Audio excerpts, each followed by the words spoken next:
নমস্কার, শুভ দুপুরের শুভেচ্ছা। তো প্রতিদিনের মতন আজও চলে এলাম দুপুরে লাঞ্চের থালি নিয়ে। প্রথমেই দিয়ে দিলাম একদম গরম গরম ভাত, ধোঁয়া ওঠা গরম ভাত।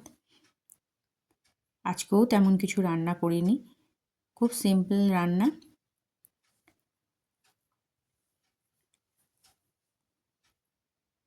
প্রতিদিনই এখন একটু দেরি করেই রান্না করছি,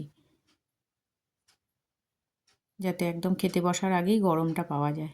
দিয়ে দিলাম লম্বা করে কাটা 4 টুকরো শসা। আজকে ভাজা ডাল কোনো কিছুই করিনি, করেছি একটু বাটা।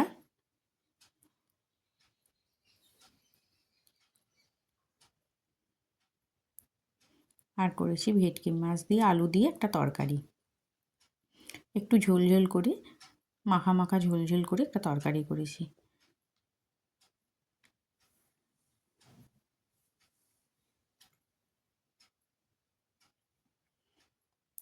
তো বন্ধুরা, এই ছিল আমার দুপুরের রান্না।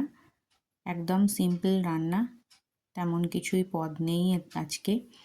তো কেমন লাগলো অবশ্যই কমেন্ট করে জানিও। আচ্ছা, আছে 1 গ্লাস জল। তো কেমন লাগলো অবশ্যই কমেন্ট করে জানিও। ভালো লাগলে একটা ছোট্ট করে লাইক করে দিও, আমার পাশে থেকো, আমার চ্যানেলটাকে সাবস্ক্রাইব করে দিও। আবারও আসবো পরে আরও একটা কোনো লাঞ্চ থালির ভিডিও নিয়ে। তোমরা সুস্থ থেকো, ভালো থেকো।